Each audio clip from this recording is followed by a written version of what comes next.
Salam, Dərindən Söhbətlərin yeni buraxılışıdır. Bugünkü qonağımız isə məşhur dermatoloq Fərhad Qarayevdir. Salam Fərhad bəy, necəsiz? Salam Ayla xanım, çox sağ olun. Siz necəsiz? Çox sağ olun. Bugünkü mövzumuz hər dövrün özünə aid dəri problemləridir. Elə ilk sualımla da başlamaq istəyirəm. Düşünürəm ki, son zamanlar dəri xəstəlikləri çox artıb. Öyrənmək istərdim ki, bunun səbəbi nədir? Əslində belə bir statistika yoxdur ki, sırf son zamanlar artıb. Son zamanlar biz qeyd apara bilirik. Bir də ki, dəri xəstəliklərinin artması daha çox sosial günün trendinə görə insanların şikayətləri artıb. Belə deyək, məsəl üçün 50 il əvvəl bu gün problem sayılan bir şey gözəllik sayılıb, məsəl üçün al yanaqlıq misal üçün.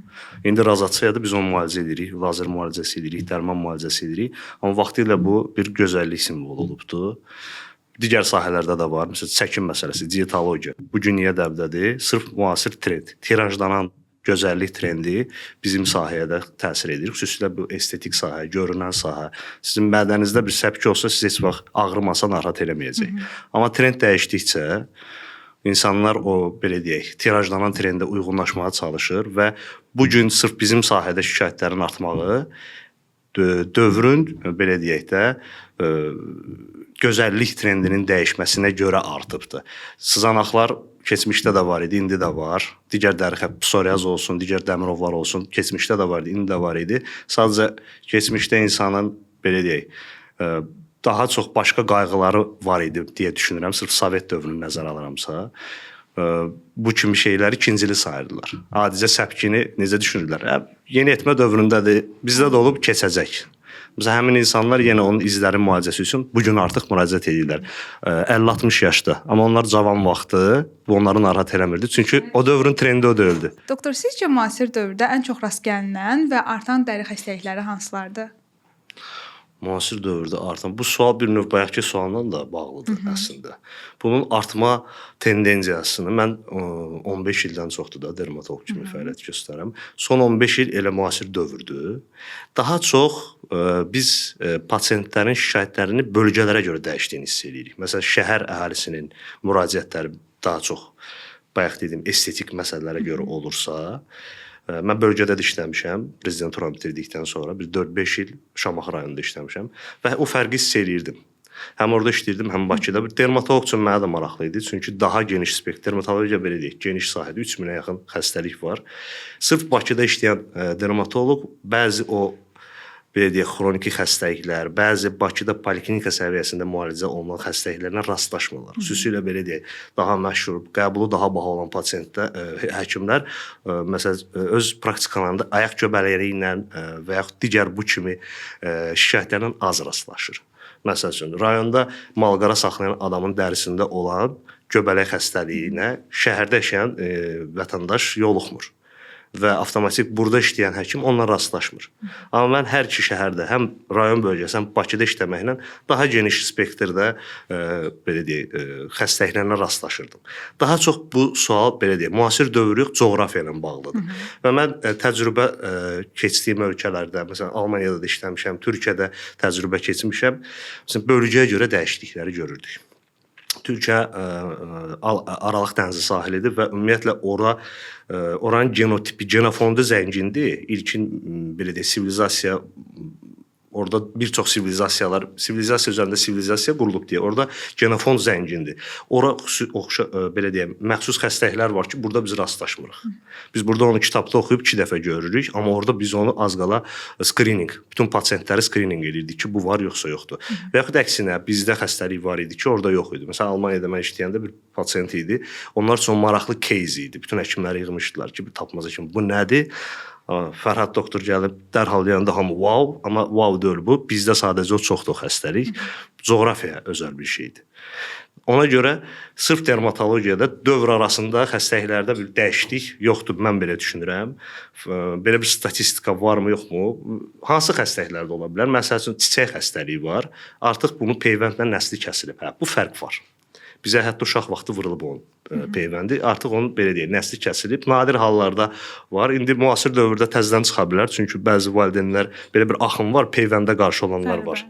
Yəni bu belə deyək, psevdo elmdir. Bir çox həkimlər, müasir həkimlər belə deyək də, beynəlxalq protokollarla işləyən həkimlər, pediatrlar və digər sahənin həkimləri tövsiyə edirlər ki, peyvənd vurulsun. Amma bir son dövrdə bir təbliğə gedək, bu ziyanı olar bu peyvənd, xüsusilə bu Covid məsələsindən sonra bir peyvənd fobiyası oldu və insanların başına nə gəldisə o peyvənd üstünə atdılar.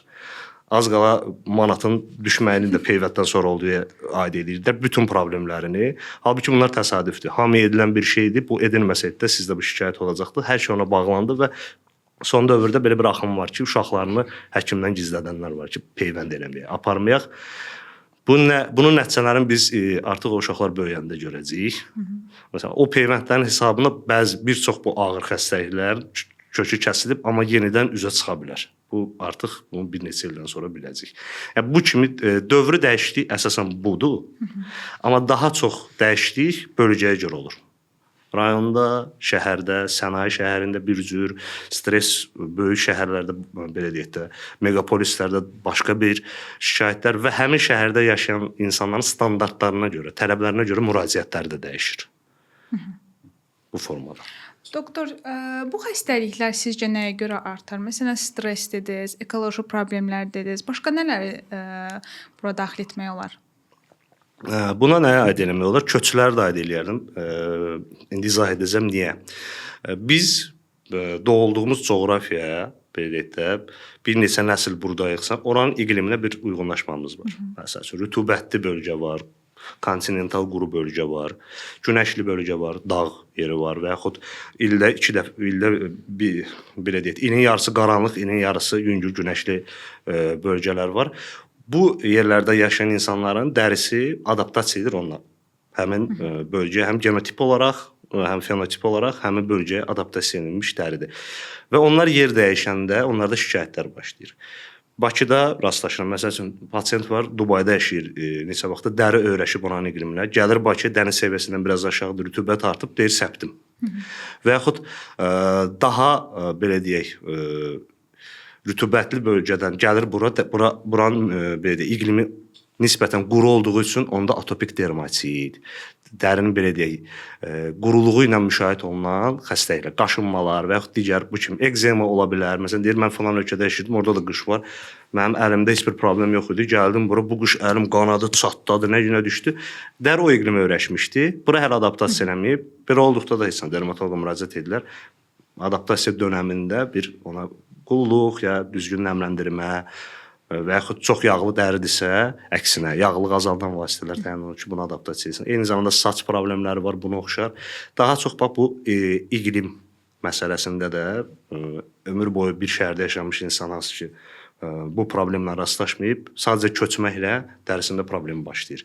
Bir də köçmə özü stres olduğu üçün, stres ümumiyyətlə triggerdir, siz soruşdunuz ona görə deyirəm. Stres elə bir şeydir ki, sizin nəyə meyilliyiniz varsa, hansısa bir xəstəliyə, stres ona elə bir ki, sizin meyliyiniz var, siz burada durmuşsunuz. Stres budur, o pişib belə, stəkanı belə oynadır, atır, bax o stres odur.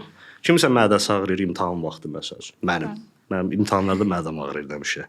Hətta axırıncı dəfə bir çıxış eləmişdim. Çıxış qutaran kimi mədəmdə elə ağrı başladı ki, tələbəliyim yadıma düşdü. Məndə deməli stres olanda asidlik artır. Kimsə şəkərli diabet olur, kimdəsə başqa bir şey yaranır. Sizin genetik olaraq nəyə meyliniz varsa, infarkt, insult deyirlər, əsəbləşdirib tutdu. O stresdir.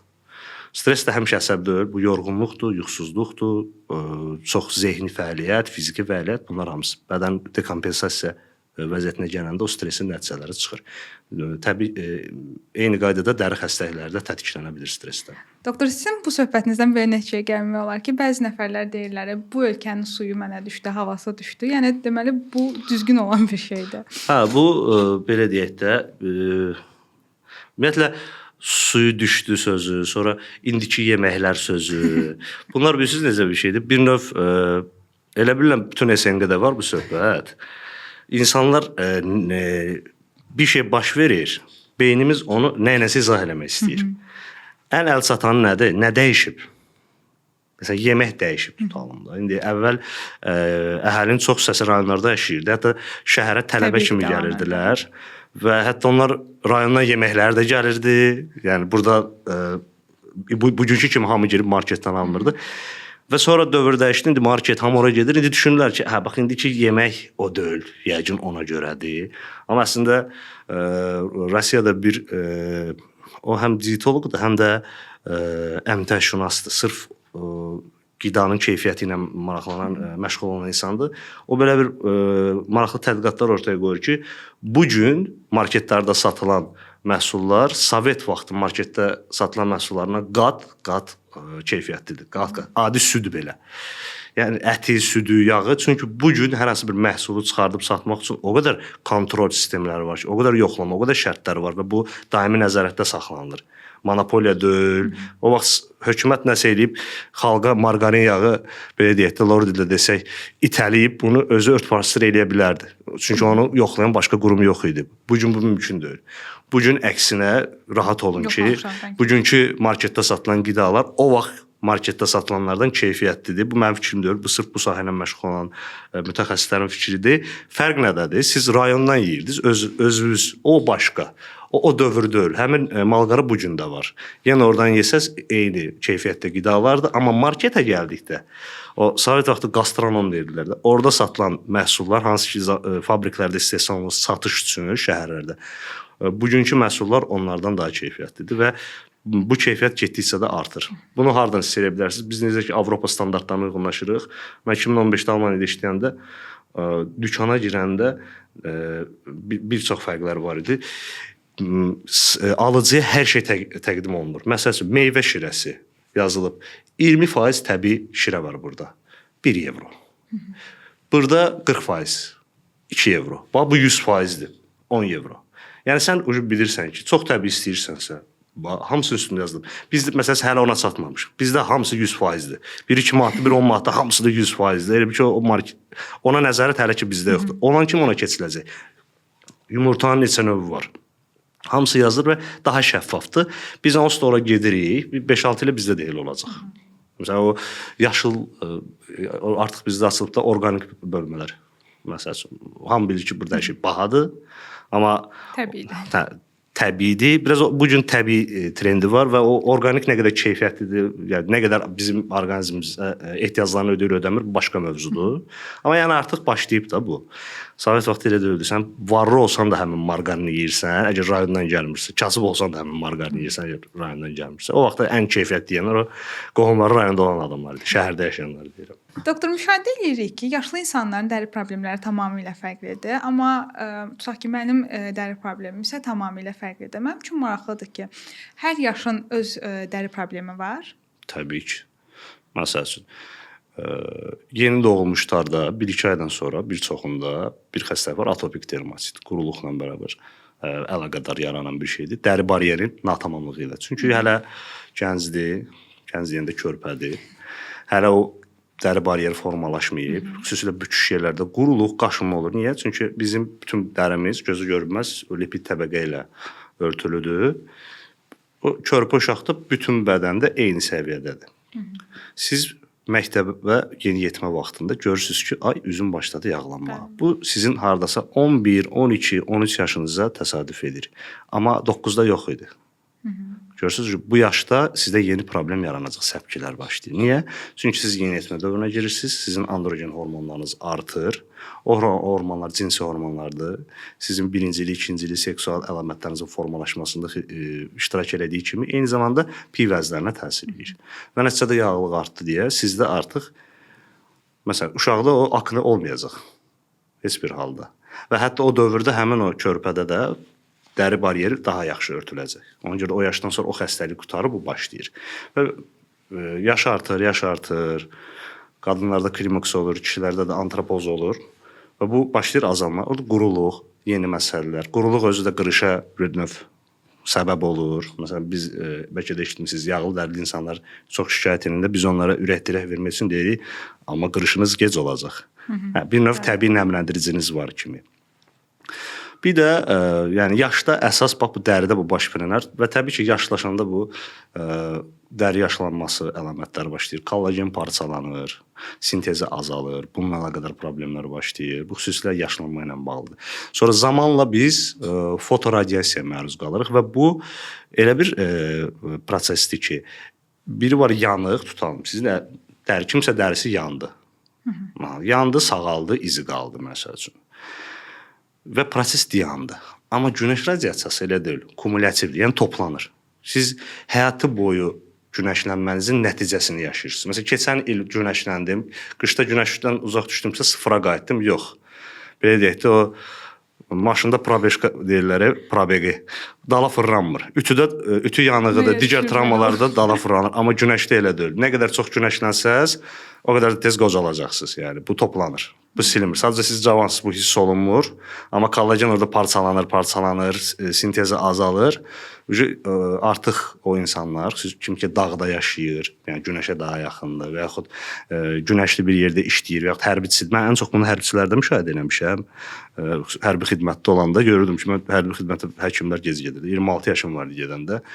21-22 yaşda orada gizirlər var idi, zabitlər var idi. Məndən 20 yaşlı görsənirdilər. Artıq qırışları var idi, qaz ayağı var idi, alın qırışları var idi, foto yaşlanma əlamətləri var. Niyə? Çünki sərhəd qoşunlarda gündə 8 dəfə 2 saat düzülüşə çıxırlar. Günün altında dururlar 2 saat. Bu bəs idi ki, onlar dərisi bu 22 yaşda qocalsın. Doktor, qorxutdunuz indi bizə. Yayda yəni günəşlənməyək. Yayda günəşlənmə bizə deyirəm, trend həmişə gec çatır. Məsələn, bu 60-cı illərdə hardasa Avropada, Amerikada başladı bu trend. Hamı bronzlaşsın, günəşlənsin, daha da günəşlənsin, salərilər çıxdı, günəşlənmə, hətta günəşləndirici kremlər dəbə düşdü orada. Bunun qarşısını xərçəng aldı, dəri xərçəng aldı. Bizə elə bir gec çatır bu. Bizə elə bir ki, mən indi prosesdəyim. Bütün pasientlər gələndə artıq pasientlər də öyrəşiblər. Dermatoloqun salama cavabı SPF-dir. Soruşurlar, salam, dermatoloq deyir, SPF, salam əleykum. Yəni bütün dermatoloqlar barbar bağırır ki, bu günəş nə edir? Yəni dəriyə təsəvvür edir, günəşin verdiyi zərər nə sizin digər onunla müqayisə olunacaq başqa bir zərərli vərdiş yoxdur. Məsələn, siqaret çəkən olun, alkaş olun, nə bilim, sənə şaxtada işləyin, neft emalı zavodunda işləyin, müxtəlif təsirlərdə onun heç birinin təsiri günəşə bərabər deyil. Günəşin dəriyə törətdiyinə bərabər deyil. O dərəcədə zədəldir. Bu gün məsələn Avropalılar makiyajdan istifadə eləmirlərsə, SPF-ləri həmişə var. Məsələn, mən ingilis pasiyentim olur, demirəm də SPF. Bilirlər ki, SPF nədir, necə istifadə olunmalıdır, ciblərindədir, 2 saatdan bir istifadə edirlər. Artıq onlar bu prosesi keçiblər. Biz indi başlamışıq o prosesə. Hələ də salyariya getmək istəyənlər var. Hətta Avropa indi hansı prosesi keçib? Dırnaq manikürdə bu gel lakda istifadə olunan UVA yoxdur. Onu artıq qadağan ediblər bir çox ölkələrdə. Artıq o bəzi vasitələr var, tərkibində müxtəlif kimyəvi tərkiblər var o boyalarda. Onlardan artıq qadağalar qoyulub. Doktor, onda danışığınızdan bunu başa düşürük ki, yəni soyuq iqlimə malik ölkələrin vətəndaşları daha gec yaşlanır. Məsələn, Skandinaviya ölkələri daha gec yaşlanmağa meyllidir. Soyuq deməzdim. Burada günəşdən söhbət gedir. Bax, xüsusilə bayaq dediyim kimi bu günəşin fotoyaşlanma sözünü, termini yəqin keçirmisiniz. Fotoyaşlanma termini sırf günəşlə bağlı olan dəridəki əlamətlərdir. Bura aiddir dərinin həm vaxtında tez qırışlanması, həm müxtəlif ləkələr, hansılar ki, illər ərzində sizin aldığınız günəş şüalanmasının kumulyativ, yəni toplanan effekti nəticəsində yaranır. Digər travmalardan fərqli olaraq, məsəl üçün o yanıqdır, zədədir. Travma baş verdi, yara sağaldı, bitdi. Bu davam edici bir şey deyil. Amma günəşlənmədə necədir? Siz günəşlənəndə dəriniz keçən ilki belə deyək, Loredlə desək, zaqarda harda qalmışdısa, oradan davam edir. O melanin qış boyu yayılır. Yəni sorulub gedir artıq melanin. O günəşdən qorunmaq üçün, dəri özünü günəşdən qorumaq üçün, o zərərli günəşdən özünü qorumaq üçün sintez elədiyi melanin qış boyu gedir, amma dərinin o keçən yayda sizə vurduğu zədə qalır. Və növbəti yay bunun üstünə bir də gəlirsiniz. Ona görə çox günəşlənən adamların foto yaşlanma əlamətləri tez olur. Doktor, bəs bu necə bilinir? Ləkələri, qırışları, xüsusilə bunu hardan bilə bilərsiniz? İşi belə deyək, açıq havada olan şəxslərdə ən gözəl nümunə mən həmişə hərbiçiləri deyirəm. Mən hərbi xidmətdə olanda fikir verdim ki, mən bir həkim olaraq biz hamıdan 6 il sonra gedirik də. 26 yaşım var idi mən hərbi xidmətdə olanda.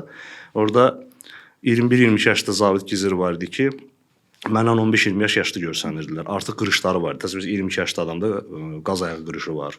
bu dərəcədə dəridə yaşlanma əlamətləri var. Niyə? Sərhəd qoşunlarıdır. Gündə 8 dəfə düzülüşə çıxırlar. 1 saat, saat yarım, bəzən 2 saat günün altında dayanırlar və hər gün, yay, qış fərqi yoxdur. Və daimi günəşin təsirindən məruz qaldıqları üçün hərbidə xidmətdə də SPF trendi yoxdur və ona bir vaxt da yoxdur. Təsəvvür edin, hərbi çağırışlarımı SPF-lə silah götürürlər. Silah otayanda da SPF-lə çıxırlar. Bu mümkün deyil. Mən bəlkə indi hansısa ölkədə, İsraildə bəlkə var, onlarda hərbidə çox fərqlidir, bəlkə var. Onlarda ki, o yaşlanma həmişə nümunə kimi göstərir və kimin ki, qohum tanışı o sahədədirsə, onlar deyirlər, doktor doğrudan. Və bir də ən gözəl, bir də məşhur foto var. Tır sürücüləridir. Bilirsiniz də uzun müddət yol gedirlər. Onlar sutkalarla yol gedirlər. Bilməm hansı, ya Amerikada idi, yoxsa hansısa Avropa ölkəsində, yəni postsovet ölkəsinə aid deyildi. Tır sürücüsünün fotosu var, çox məşhurdur. Məncə mənə kimi digər dermatoloqlar da o fotodan istifadə edirlər. Pasiyenti gündən qorumaya təhrik eləmək üçün. Yəni sürücünün üzünün bir hissəsi, yəni sol tərəfi, solda oturur. Günəşə daha çox məruz qaldığı üçün üzünün sol və sağ yanı arasında bir 30-40 il fərq var. Yəni, o foto bir belə deyək də dermatoloqlar üçün qəşəng bir nümunədir və biz pasiyentlərə bunu göstəririk. Deyirlər, okey, başa düşdük. SPF lazımdır. SPF lazımdır. Bu sualınıza indi bunu gətirək. O soyuq ölkə dediniz.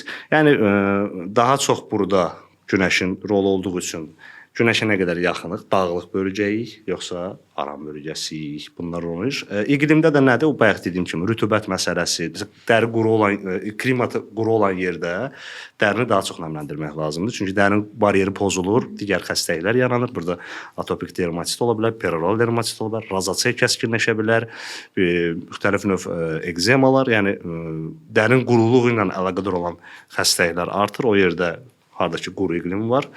Rütubətli yerdə də dəri daha çox yağlanır. Çünki buxarlana bilmir. Nəticədə dərimizin üstünə qalır. Bu da müxtəlif dəri məsələlərinin qapanması nəticəsində aknedir, komedonlardır, bu kimi problemlər yaranır deyə. O coğrafiyada yaşayanlar üçün də onları tövsiyə edirik. Yağlığın belə deyək, götürən, azaldan vasitələrdən istifadə eləsinlər. Bir də yaşlanma ilə bağlı Avropada sırf bu belə deyək, necə ki trendlər bizə Avropadan gəlir və həmişə arada 20-30 il fərqi olur. İndi daha sıxlaşıb. Çünki məsələn biz məktəbdə təhsil aldığımız o belə deyək də 94-cü ildən danışıram. Aldığımız təhsil 1894-cü il Almaniya təhsilidir. Təsəvvür edirsiniz, 100 ildən sonra biz burada təhsil alırdıq. İndi daha sürətlə gəlir. Ümid edirəm ki, o da gələcək. Və Avropa xalqı günəşdən qorunma tez başlamanın səbəbi birinci o günəşlənmə trendinin orada 60-cı illərdə dəbə düşüb, çox dəbə düşüb və fəsadlarının ortaya çıxması həm birinci, ikinci tipdirlər, açıq dəridirlər, günəşə daha həssasdır. Biz biraz üçüncü tip daha tündləriyik deyə bizim belə deyək, günəş şüalarından dərimiz özünü qoruya bilir. Nəinki açıq tip dərilər, hansısa ki Avropada yaşayır. Onlar daha çox zədələndi. Həm qocalma baxımından, həm dəri xərçəngi problemi çox oldu. Bir də ki, onların səhiyyəsi elədi ki, hər şey qeydə alır deyə. İcbari sığorta çoxdan var deyə, hər şey qeydə alınır deyə. Onlar artıq bir statistika gördülər. Bizdə indi icbari sığorta sonradan başlayıb, qeydiyyat bundan sonra əsasən olacaq. Bizdə Sovet vaxtı olub, arada bir boşluq olub. Bundan sonra o fərqi hiss eləyəcək. Necə ki, orada başladı o indi günəşlənmə qətiyyən orada hamı bundan uzaq durur, hamı gün qoruyuculardan istifadə eləyir. Bunun sayəsində dəri yaşlanması orada ləng gedir. Sırf bunun sayəsində. Bizdə də necə ki, o digər trendlər ki, o da gəlir artıq. Yəni insanlar var, bunu bilirlər. Bizdə də oradakı nəticələri bizdə də görəcəyik, müsbət nəticələri. Doktor, bu sualımızı digər podkastlarımızda da müzakirə eləmişik. Sizə də ünvanlamaq istəyirəm sualımı. Dəri xəstəliklərini vaxtında aşkarlamaq üçün nə vaxtdan müayinəyə başlamaq lazımdır? Dəridə bəxtimiz onda gətirib ki, daxili orqanlardan fərqli olaraq özünü çox gizlətmir. Dərhal bürüz eləyir. Sizdə məsəl üçün mədənizdə, bağırsağınızda ağrımayan hər hansı bir şey olsa, balaca bir polip olsa və yaxud hər hansı bir səpki, siz bunu təsadüfi müayinəyə getməsəz, yəni profilaktik müayinəyə, bunu heç vaxt aşkar eləməyəcəksiniz. Yaxud böyüyəndən sonra və ya hər hansı bir problem yaradanda bunu aşkar edə bilərsiniz. Dəridə belədir ki, dəri dərhal özünü göstərir və demək olar ki, dəri xəstəliklərində pasiyentlər ən vaxtında müraciət etdikləri elə bizim sahədə olur. Çünki burnun üzündə bir dənə balaca qırmızı hemangioma çıxanda güzgüdə görürsüz, artıq bu sizi narahat eləyir. İllərlə də yaşaya bilərsiniz. Məsələn, bədxassəli bir şey yoxdursa, amma artıq gəlirsiniz dermatoloqa. Dəri problemlərinin vaxtında aşkar olunmasının belə təbii belə üstünlüyü var.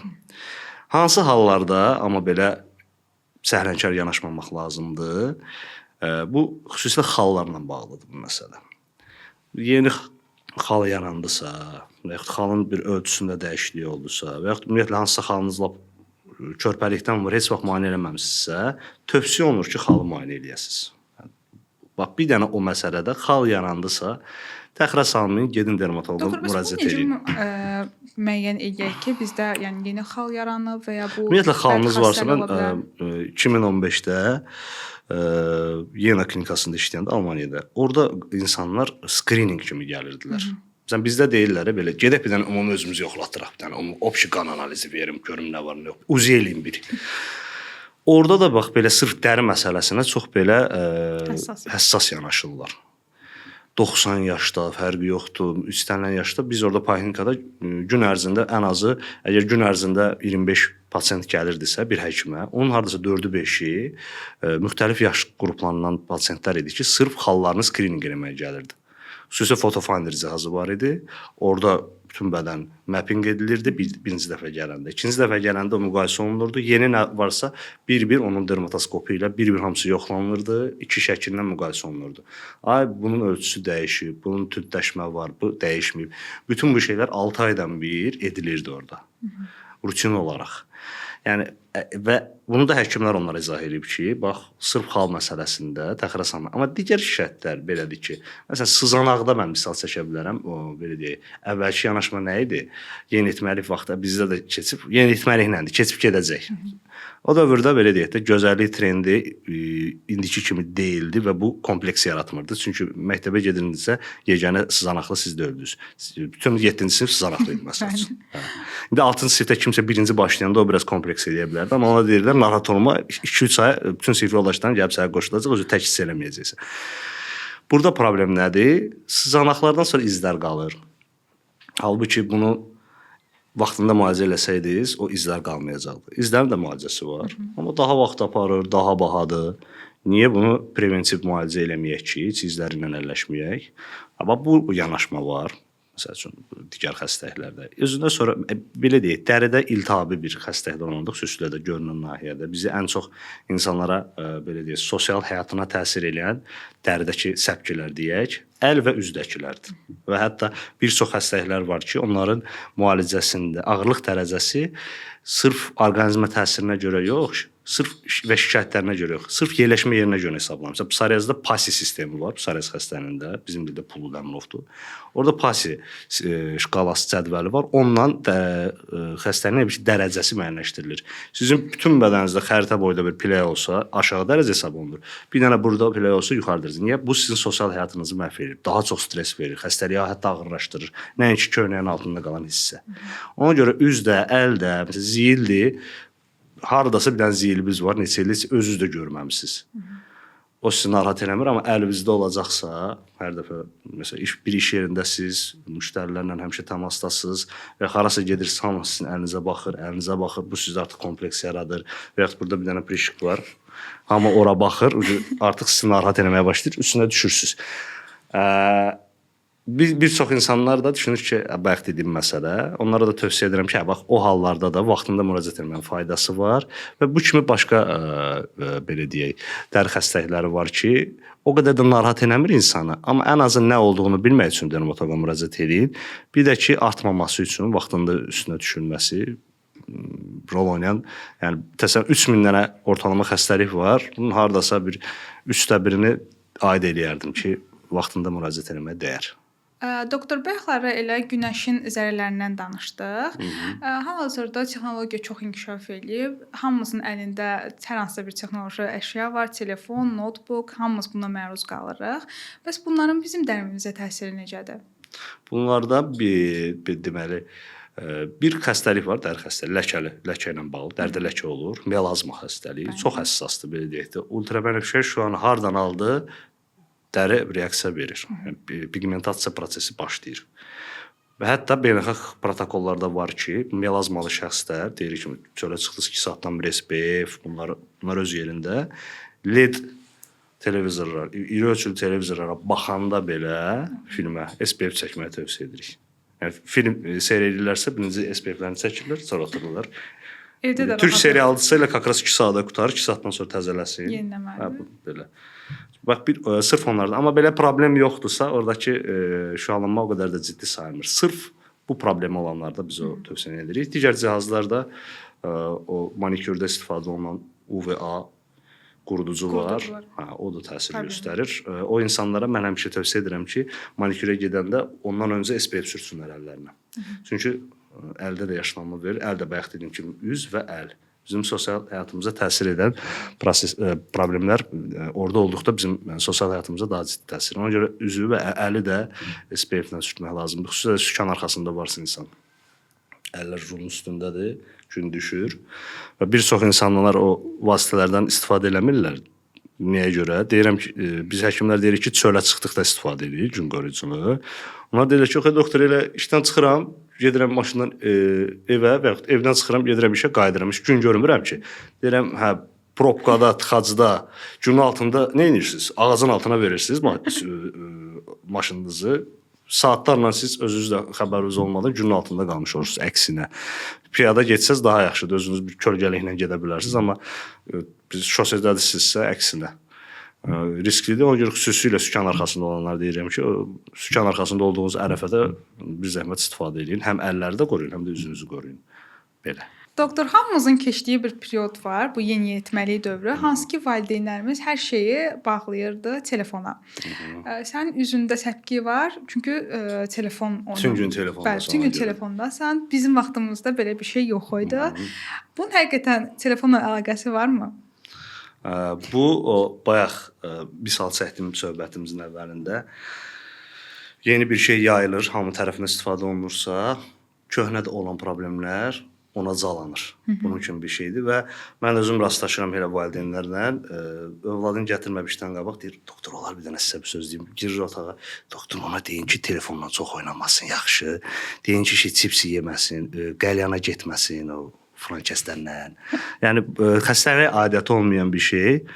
Deyirəm ki, sırf xəstəliklə əlaqədar nə məsələdirsə, məsləhətləri verəcəm. Nə deyilsə, deməyəcəm, məsəl üçün. Mən yalan danışmam, Hipokratandır. Mən yalan danışası deyiləm o övladınıza. Böyük insandır, bəzən 30 yaşı olur övladının. Yəni, o deyirlər, övladımız həmişə gözümüzdə uşaqdır.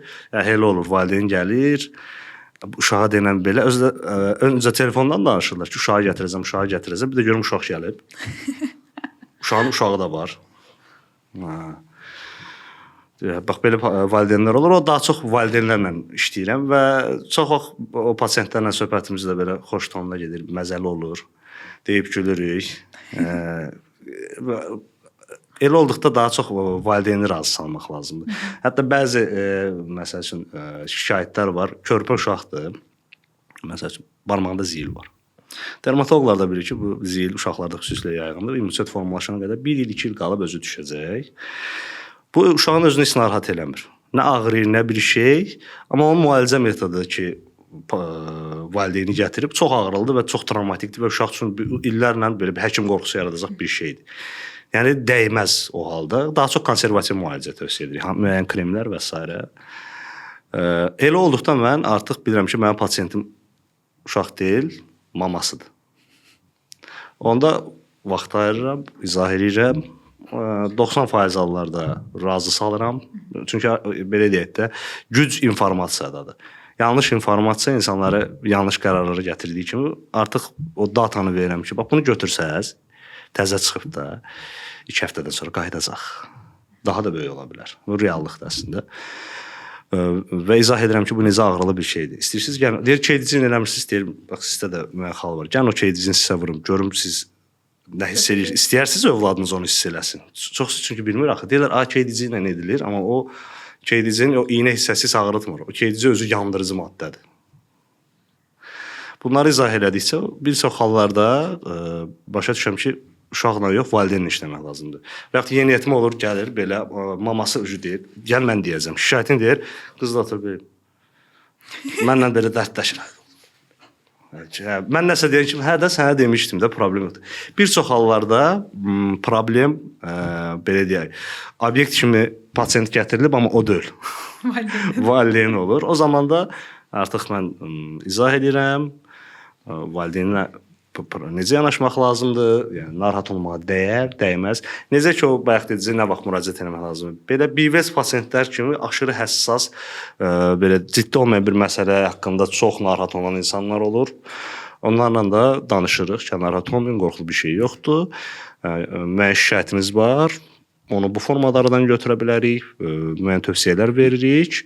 Və izah edirik ki, hansı hallarda bunu məsələn götürüləsi bir şeydirsə götürmək lazımdır, hansı hallarda sadəcə konservativ müalicə kifayətdir. Bunu artıq o pasiyentlərlə, ümumiyyətlə bizim sahə və bir çox tibbin sahələri var ki, məsələn cərrahiyyədən fərqli olaraq biz insanlarla çox işləyirik. Yəni hər bir dermatoloq mənlə razılaşar ki, biz əslində qeyri-rəsmi psixoloquq. Yəni biz pasiyentlərlə çox danışırıq. Çünki o dediyim məsələ var, trend. Bizə müraciət edən pasiyentlərin bir çoxu həqiqətən psixoloji belə deyək də dəstəyə ehtiyacı olan adamlar da olur. Çox məsəl üçün gəlir elə bir xırda bir kompleks, müəyyən kompleksi var. Başa düşürsən ki, burada əslində dəridə qeydi vəziyyət. Ən şükürlü halıdır. Məsəl üçün. Amma biz ona demirik ki, səndə bir şey yoxdur, get. Məsələn, elə yanaşma da var, biraz vaxt olmayan və postsovet yanaşması deyərdim mən buna. Əksinə diqqətlə qulaq asırıq, çünki o insanın birinci dəstəyə ehtiyacı var orada, eşidilmək istəyir. Çox vaxt eşidilmək istəyir və təcrübəli dermatoloq bunu başa düşür. Pasiyent danışanda, bir də görürəm pasiyent gəlir, mənə şikayətini deyəndə ağlamağa başlayır. Elə bir hal olur. Pasiyent var, məsələn, üzündə hər hansı bir ləkə var, çox gözə görsənməyən, amma deyir, buna görə mənim dostlarım yoxdur, mən nə bilim, intihar eləmək istəmişəm, belə. Ben ona qulaq asıram, izah edirəm ki, bəs psixoloq, psixiatr dəstəyi almışsınız, siz başa düşürsünüz ki, bu halda biz bir yerdə işləməliyik. Və yaxud müəyyən dəri izləri olur ki, sırf pasiyent özü bilmədən dərisini didir. Və orada dırnaq izləri var, biz onu ikincili dəri elementlər deyirik. Təcrübəli dermatoloq otağa girən kimi onu görür. Artıq bilir ki, bu pasiyentdə nə problem var. Adam var, kitab oxuyanda əli buradadır, belə eləyir deyə, burada ləkə var. İkincili bir element deyirik biz ona, o dərhal hiss olunur. Deyirik, siz belə eləyirsiniz, nəsə məşğul olanda, konsentrasiya olanda. Deyir, bəli, ona görə çıxıb, pasiyentlər də xoş deyir, doktor dərhal tapanda özü deməmiş. Wow! Biz bundan istifadə edirik. Bir də didmə məsələsi çox olur. Biz onda bir yerdə edirik. Ləkənin izlərini müalicə edirik müxtəlif lazer prosedurlarla və psixoloqa yönləndiririk və yaxud psixiatra və yaxud nevroloqa situasiyadan asılı olaraq və nəticəsini də alırıq. Yəni biz burada ediriksə təzələr düşməsin deyə bir yerdə işləyirik. Ona görə bir növ pasiyentlərə müasir dövrdə həm də individual yanaşma var. Xüsusilə də bu özəl xidmət göstərən yerlərdə olur. İcbari sığorta olan yerdə mən də çatdırmazdım. Əgər Türkiyədə elə işləmişdim, təsəvvür edirəm, gündə 60 xəstəyə baxırıq. Yəni 2-3 dəqiqə vaxtım var. O mümkün deyildi, amma belə deyək, insani şərtlərdə və imkanı veriləndə həkimə, yəni belə individual yanaşa bilir pasiyentlərə. Doktor, düşünürəm ki, valideyni ilə gələnlər yenə yaxşıdır, amma bir də var ki, xəstənin problemi var, amma ya aptekdə özü müalicə eləməyə çalışır, ya artıq süni intellekt var, ora yazır xəstəliyini, problemini və onun yönləndirməsi ilə aptekə müraciət eləyir. Bu cür pasiyentlərə necə yanaşırsınız? Bəli, bu Azərbaycanın ən yaralı yerlərindən biridir. Təkcə dermatologiyada yox, bütün tibbin digər sahələrində də. Pasiyentlər birbaşa aptekə müraciət edir. Bunun səbəbini, tarixi səbəbi bilmirəm necədir. Amma bunun həlli yolunu bilirəm necə olmalıdır. Bütün dünyada necə bizdə də o reseptsiz bəzi dərmanlar var ki, bizdə çox rahat reseptsiz istədiyiniz dərmanı ala bilirsiniz. Sadəcə psixotrop dərmanlar oradan çıxardıblar. Amma daha fəsadlı dərmanlar var ki, kremlər hətta. İnsanlar düşünür ki, kremdir də, nədir ki, sürtəcəm. Amma kremlərin yaratdığı fəsadlarla o qədər rastlaşırıq biz dermatoloqlar. Sırf keçən həftə mən azı 6 dənə xəstəyə rastlaşmışam ki, özünü xəstələndirib. Özü öz dərisini nazilləyib, damarlarını çıxardıb, rozasiya ilə gəlib. Baxan kimi bəllidir ki, bu poststeroid rozasiyadır. Yəni sadə dildə xüsusi bir qrup dərmanlar var, qlukokortikosteroidlər, el dilində hormonal deyirlər. Bax o dərmanlar çox güclü dərmanlardır, əla dərmanlardır. Bir çox xəstəlikləri müalicə eləmişik, amma dərman güclüdürsə, Düzgün müalicə. deməli onun yan təsirləri də güclüdür və yalnız mütəxəssis nəzarəti altında olmalıdır. Bu dərmanı siz Gürcüstanda reseptsiz aptekdə ala bilmərsiniz və yaxud hansısa Avropa ölkəsində ala bilməzsiniz. Mümkün deyil. Bizdə çox rahat alarsınız, vedrə ilə də alarsınız. Bu ciddi problemdir. Çünki mənim hətta çox kədərli nümunələrim olub. Mən bu yaxınlarda indi böyük yaşlı pasiyentlər olubdu, rozasiya ilə ən çox gələn. Bir də ən çox rozasiya, çünki steroidin yan təsiri var, dərini nazilləyir, qızartı yaradır, kapillərləri genişləndirir, səpkilərə səbəb olur. Amma pasiyentin biri sırf səpki üçün almışdı. Gedib aptekə, ki məndə səpki var, deyiblər, ala bunu sürt, məsəl üçün. Adlarını da çəkəcəm. Bunlar sinaflan olur, triderin. Bu demək deyil, bu dərmanlar pisdirsə, bunu dermatolog təyin edə bilər, amma təyinatı üzrə. Flusinardır, ən məşhurları. Alırlar hormonal preparatlar. İstənilən iltihabı götürür. Yəni dəridə hər hansı bir nəsə baş verirsə, iltihabı, qızartılı, şişkinlik, buna iltihabın əlamətləri deyirlər. Ağrılı da ola bilər. Sürtürlər tez gedir. Bunu mənim bibim demişdi. Hətta mən 2-ci kursda oxudum. Bibim dedi: "Ay Fərhad, bir dənə kremi var. Elə zordur. Hara sürtürəm gedir." Dedim: "Nədir o krem? Hələ farmakologiyanı təzə keçirəm. 3-cü kursda." Götürdüm çox güclü bir steroid. Dedim götürər də, amma buna öyrəşsən səndə şəkərli diabet də olacaq, o da olacaq, bu da olacaq.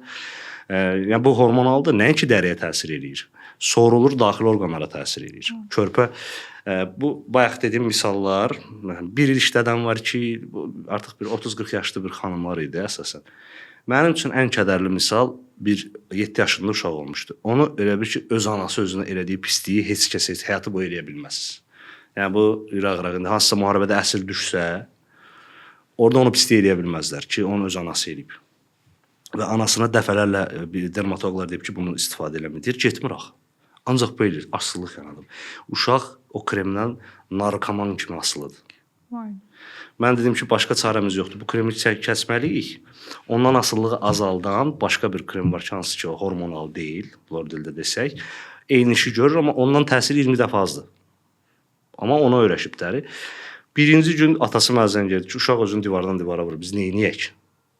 Məcbur dedim aşağı dozada, o həmin qrupdan ara-ara istifadə edir və mütləq lazerə gəlməlidir uşaq ki, o damarlar bağlansın. Çünki damarlar o qədər genişlənib ki, emosional bir şey yaşadısa, bir hamama girdi, çıxdısa, günəş biraz dəysə, üzü belə deyək, işıq for kimi qızarır və isqan yığılır axı, o qızarma səbəbi qandır və isinir üzü, yanır. Qaşınır, üzü kağız kimi nazilmişdi uşağın. Başdan ayağa kapillar idi və bunu öz anası eləmişdi.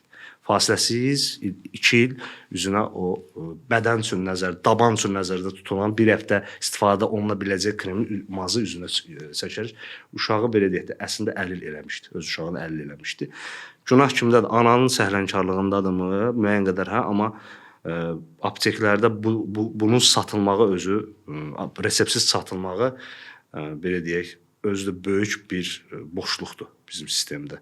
Yəni Avropada bu edilmirsə səbəbi var, edilmir. Biz onsuz da bütün təcrübəni oradan götürürük. Avropa getmir, qonşu ölkələrimizdə bu artıq edilmir, amma bizdə hələ bu qalıb. Bu da nə bilim, bəlkə də 90-cı illərdə həkim qıtlığı məsələsini hökumət bu formada örtbasdırmaya çalışıb ki, indi gedə bilmirlər həkimə, girib aptekdən alsınlar.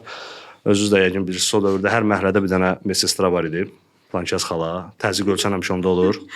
Kiməsə iynə vurmaq lazımdırsa, hər məhəllədə bir dənə elə adam olur və belə deyək də o terapevt olur az qala. Daxiliyyəçi bütün işləri ondan həll eləyirlər. Elə o apteklərə də o deyir, nə o kremləri də o deyib, o məhlədəki o xalalar deyib. O vaxtdan bax belə bir onun fəsadlarında biz bu gün yaşayırıq. Çox ciddidir. Mən əsas alarmı bu mövzuda çalıram. Çünki dünyada dəri xərçəngi problemi belə deyək də daha belə qışqırılan mövzudursa, bizdə hətta ondan daha biabırçı problemimiz var deyərdim. Yəni bu özümüz elədiyimiz. Bir var günəş elədi. İndi günəş ordadır, biz günəş bağlaya bilmirik. Amma ki bu özümüz gedirik, alırıq. Narkotik qədər belə deyək də güclü bir şey. Uşağa deyirəm də asıllıq yaradım. Asıllıq yaradım. Narkotik qədər asıllıq yaradım dərman reseptsiz satılır. Ümid edirəm ki bu problem həll olacaq. Bir çox dərmanlarda var artıq daha çox atma dərmanlar. Yenə də deyirəm psixotroplardır. Amma sırf bizim sahədəki o mazlar, kremlər var ki, onlar reseptsiz satışı qadağan edilməlidir. Mən özüm bir neçə il Türkiyədə yaşamışam və orada elə bəsit dərmanlar reseptlə satılırdı ki, özüm şok yaşayırdım ki, yəni bunlar niyə reseptlə satılır? Əslində bəsit deyil ona görə. O kremin nəmləndirici kimi bütün bədənə sürtənlər var. Sonra deyirlər, mən niyə belə tüklənmişəm? Covid şeydən sonra oldu.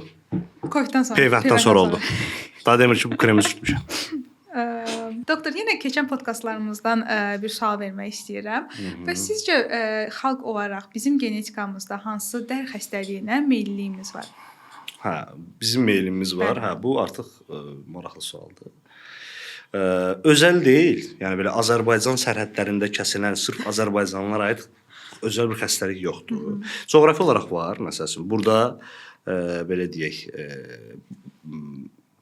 leishmanioz bizdə var. O nədir? Yayğındır. İl yarası. Onun törədicisi bizdədir ona görə.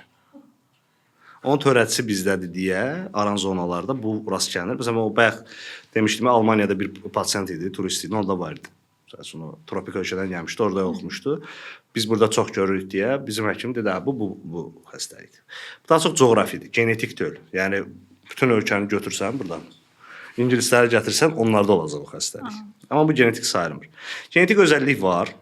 Bunun ən yaxşı nümunəsini Türkiyədə işləyəndə bir də burada o fərqi hiss eləyirdim. Məsəl üçün pemfigus xəstəliyi deyilən bir ölümcül dəri xəstəliyi var. Ölümcül dəri xəstəliyidir, suluqlu dəri xəstəliyidir. Dəridə sulanma baş verir, o suluq partlayır. Müalicə olmadan insan superinfeksiyadan ölür, belə deyək. Maye itirir, elektrod itirir və müalicə olunmadıqdan nəticəsi ölümdür. Bizdə ancaq qadınlar idi pasiyentlər. Kişi çox nadir, çox nadir. Yəni az qala 30 qadından biri kişi olurdu pasiyent. Səbəb nədir? Türkiyədə isə birin biri idi. Qadın-kişi nisbəti. Bax, bu genetik məsələdir. Aralıq dənizi sahillərində yaşayan xalqların, xüsusilə o bölgə, dermatoloqlar, revmatoloqlar, endokrinoloqlar, bir çox bu terapi daxiliyyədən ayrılan sahələrdə çox gözəl təcrübə keçirmək üçün yerdir əslində. O qədər sivilizasiya üzərində sivilizasiya gəlib orada. Genofond orada zəngindir və ən qədim xəstəliklər oradadır. Məsələn, hətta bir xəstəlik var, erməni qızdırması. O da onlara aiddir. Türklərdə olur, Türkiyə türklərində olur, ermənilərdə, İsraildə, Misirdə. Aralıq dənizi sahili deyirik biz ona. İndi tarixən siyasi ayrılıbdır, amma təbiət üçün ora aralıq dənizidir. Yəni onların genetik ümumi genofondu var. İndi Azərbaycan belə deyək, burada yaşayan xalqlardır. Qafqazlılardır, İran xalqlarıdır, sonra bizim əcdadlarımız türklər gəlib bura. İndi mən nə dərəcədə millətim türkdür, amma fenotipə baxsaz, fenotip yəni genimin görsənən tərəfi, sadə dildə desək. Görsənən tərəfimə baxsaz, mən daha çox Qafqazlıya, İranlıya oxşayıram, nəinki türkə. Yəni Çingizxana oxşamıram. Çingizxan özü monqol olub, amma ətrafındakılar türk olub və onlar aziyatdılar. Məsələn, sizin saçınız buruqdur. Bu çox güman ki, bir Afrika genidir. Buradan gəlib. Ya ərəb, ya hansısa bir negroid. Negroid vurğulayıram, siyasi mənəvi ki yoxdur. Tibbi termindir bu arada. Amma burada bir formalaşmış genofond var. Bizim sərhədlərlə belə kəsilməyibdir, yayğındır. Öz sahəmdə dediyim bu xəstəliklərdə fərq olub. Hətta deyim Almaniyada işləyəndə bəzi xəstəliklər bizlə almanlarda daha oxşardı, nəinki türklərlə bizdə. Məsələn, qardaş millət, amma millət deyirəm də kültürel hadisədir. Genetik fərqimiz çoxdur bizim Anadolu türkləri ilə. Opşi genimiz var, amma digər köhnə genlərdə fərq çoxdur. Başqa bayaqki kimi o coğrafi məsələyə görə xəstəliklərdə fərq olur. İrqə görə fərq olur. İrqi xüsusiyyətlərə görə fərq olur.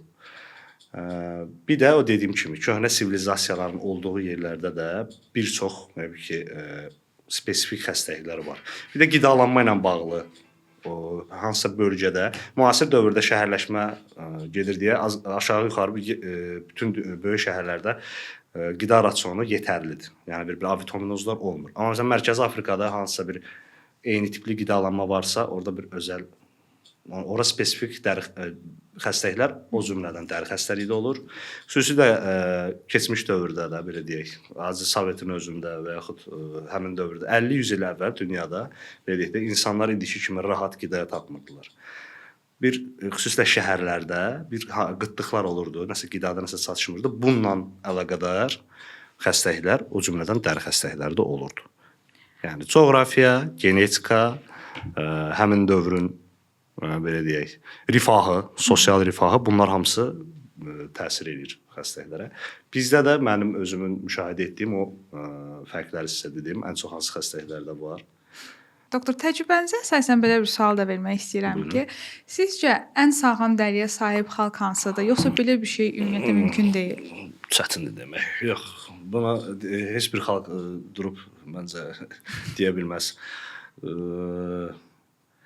Bunun belə deyək də aşağı-yuxarı statistikasını aparmaq olar. Dermatoloqa müraciətdə, nə müraciətinə görə bu sırf statistika sahəsinin bir işidir. Bu məlumatı çıxartmaq mümkündür məncə. Amma hardakı statistik məlumatlar toplanır. Bayaq dediyim kimi Avropada çox rahatdır statistika, çünki icbari sığorta çoxdan var və onların əlində belə deyək də toplanmış data var, bilgi var. Bizdə Sovet vaxtı olub, icbari sığorta indi başlayıb, arada bir boşluq var, orada data toplamamışıq. Ölkələr var, heç bir data yoxdur. Ona görə demək çətindir ki, hansı xalqda həqiqətən sadəcə əlimizdə olan verilənlərdən, toplanmış statistikadan belə bir qənaətə gəlmək olar. İstərseniz, o bayaq dediyim dermatoloqlar üçün ən qəşəng təcrübə yeri Aralıq dəniz sahilidir. Orada çoxdur xəstəlik. Onun özəlliyi artıq hamıya bəllidir. Amma həm statistikası var və s. və lakin, amma digər yerlərdən bizim məlumatımız olmadığımız yerlər var. Bilmirik orada bəlkə heç kəsin dəri xəstəliyi yoxdur. Hansısa bir dənə ada var hardasa. Ancaq mədə ağrıları olur, dərdə işlə olmur və yaxud başqa yerdə başqa cür. Doktor, əvvəllər ölümcül dəri xəstəlikləri var idi. Məsələn, buna çiçək xəstəliyini nümunə gətirmək olar. Amma hal-hazırda bunun peyvəndlə və ya başqa metodlarla müalicəsi var. Mən öyrənmək istəyirəm ki, günümüzdə elə bir xəstəlik varmı ki, onun nəticəsində ölüm baş versin? Bəli, var. Bayaq sizə misalını çəkdim. Bir çox sırf bizim sahədə bəli ölümcül xəstəliklər var. Bunlar infeksion dermatoloji xəstəliklərdir. Eyni zamanda da autoimmun dermatoloji xəstəliklər var ki, müalicə olunmadıqda burada ölüm baş verir. O dediyiniz çiçək xəstəliyi də o da infeksion dermatoloji xəstəlikdir, yəni törədicisi var, virusdur. O xəstəliyin bu gün məsələn pandemiya idi, bütün dünyaya yayılmışdı və peyvəndlə qarşısı alındı. Peyvənd məsələsini bayaq sizə mən izah eləmişdim. Bu gün ona qarşı çıxanlar var, amma o peyvəndin sayəsində o xəstəliyin qarşısı alınıb ki, bizə də o peyvənd vurulub, valideynlərimizə də vurulub. Və hətta o dövrdə təsəvvür edir, o peyvənd çıxana qədər o xəstəlikdən sağ qalan insanlar, o belə deyək də, su çiçəyi kimi daha biraz aqressiv gedişatlı xəstəlikdə böyük çapıqlar olurdu ondan sonra. O dövrdə hətta belə deyək, evlilik üçün ən namizəd, belə deyək, ən yaxşı namizəd həmin o çiçək xəstəliyindən sağ çıxmış çapıqlı xanımlar idi. Və hətta onlar artıq zamanla daha gözəl sayılırdı. Yəqin ki, kişilər düşünürdü ki, bunlar hələ ölə bilər, risklidir. Amma bunlarla evlənmək olar. Yəqin artıq onlar daha cazib gəlirdi. Çünki real evləniləcək insan idi.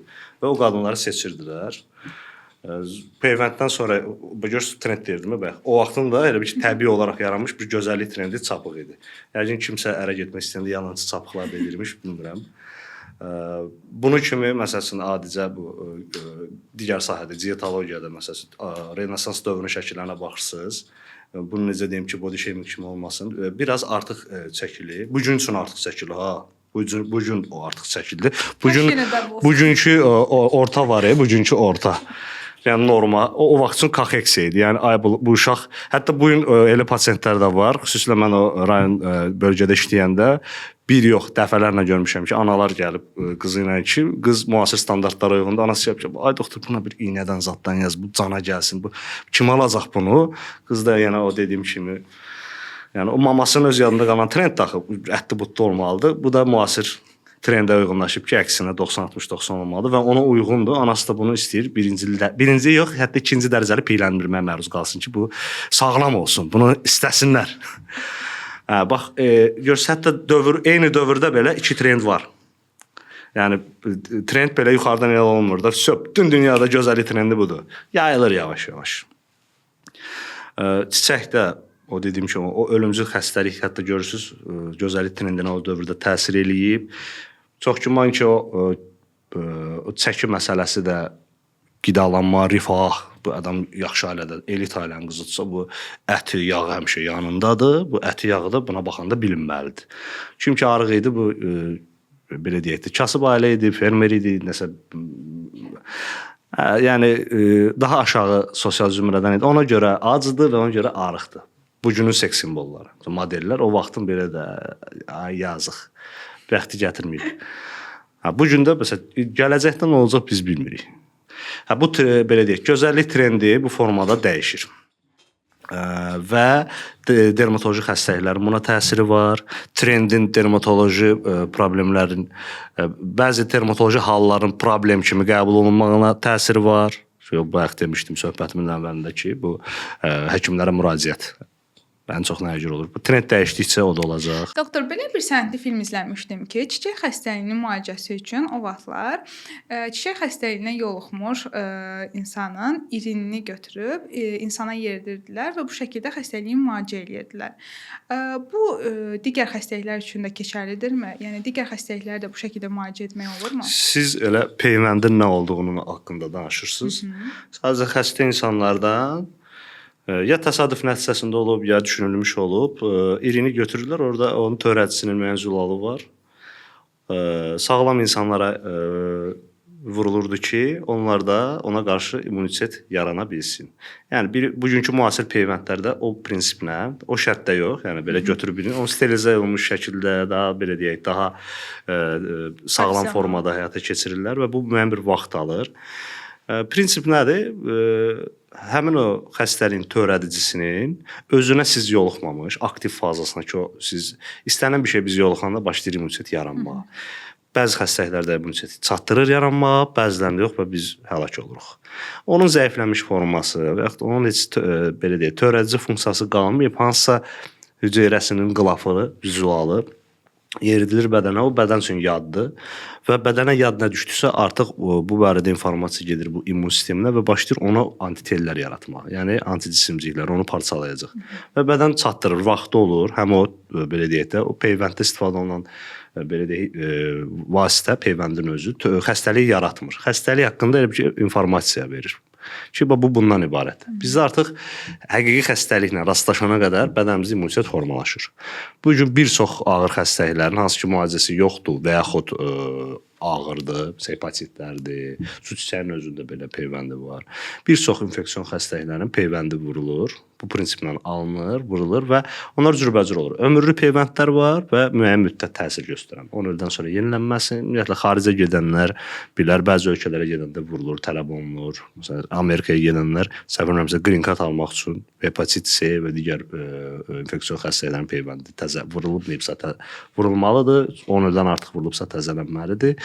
Yəni belə bir qorxulu bir şey deyil. İndi peyvənd qorxusu yarandı, çünki o da dediyimdə belə deyək. Hər dövrdə bu miflər yaranıb. Bugünkü o təbiiliyə qaçış, ay bizi zəhərləyirlər düşüncəsi yanlış yerə belə bizi faydalı yerə zəhərlədikləri şeylərdən də, yəni dırnaq arası insanları çəkib qorxmağa vadar eləyir. Sadəcə yenə deyirəm, məlumat. Həmişə məlumatı, əslində bilgi, biz hər şeyi eyni anda bilə bilmərik. Yəni, biz bir kompüter deyilik ki, bütün bilgilər bizdə olsun. Əsl həqiqi bilgi, doğru bilgini tapacağın yeri bilməkdir. Bu gün, məsələn, süni intellekt ChatGPT var, amma o aslı da ona veriləcəyin sualdan. sualı hansı formada verir? Sizin əsl bilginiz, intellektual səviyyəniz sizin o sualı necə verməyinizdən asılıdır. O sizə professional cavab da verə bilər. O sizə daha səthi cavab da verə bilər. Əslində müasir dünyadakı müasir təhsil də bunun üzərində qurulub. Yəni bizim dövrümüzdə bir növ flaşka idik biz. Belə informasiya əzbərləyirdik buradan. Hər şeyi şeir əzbərləməyə bərabər idi. Biz ədəbiyyatda bilirdik şeir əzbərləyirik, amma biz əslində fizikada da, kimyada da, tarixdə də şeir əzbərləyirdik. Amma artıq təfəkkürü işlətməyə meyilli təhsil, məsələn filanca təhsili ona görə məşhurdur. Orada önəmli deyil, sən biləsən ki, Nizami Gəncəvi lisenziya doğuldu. Və yaxud 5 dənə, Xəmsədə 5 əsəri var, kimlərə yazıb. Onun bir dənə əsərini oxu, onun haqqında nə düşünürsən? Əsas budur. Və bugünkü o belə deyək də bizim bilgiyə giriş imkanımız çoxdur. Biz məktəbdə oxuyanda Google yox idi. Müəllim səhv danışanda biz onu səhv çıxarda bilmirdik. Bugünkü şagirdlərin əlindəki o lüks keşif məndə olardı o vaxt. İstənilən vaxtı hansı həqiqətin həqiqi olub-olmadığını yoxlama imkanımız var. Bilginin psevdo bilgi olduğunu və ya həqiqi bilginin olduğunu bugün əsas bilgi onu seçə bilməkdir. Çünki informasiya çoxdur. Belə deyək, hamımızın ona erişimi var, yəni girişi var. Əsas bilgi həqiqi bilgini hardan alacağı bilməkdir. Məsəl üçün, hər hansı bir tibbi, hər hansı bir vətəndaş öz xəstəliyi haqqında bir bilgi almaq istəyir. Tövsiyə olunur ki, Google-dan istifadə edir, xəstəliyi yazır, ingilis dilində axtarış versin. Niyə? Orada belə fake informasiyalar, belə deyək, daha izolə olunmuş haldadır və universitetlərin adı çıxır. Dünyaca məşhur universitetin araşdırması çıxır. Bu artıq həqiqi bilgidir. Orada tapdığına inana bilərsən. Və yaxud hansısa bir rusca axtaranda bu problemlər daha sonra bir hansısa bir forumda, komitdə yazışma gedir. Falan xalan məsləhəti, falan kəsin, mən bunu sürtüm keçdik kipli məsləhətlər var. Artıq başa düşürsünüz ki, bu professional bir şeydir. Əslində bu böyük bir duha olmaq lazım deyil bunun üçün. Başa düşürsünüz ki, bu falan xəstəxanadırsa, buna inanacam. Nəinki hansısa bir forumdakı yazışmaya.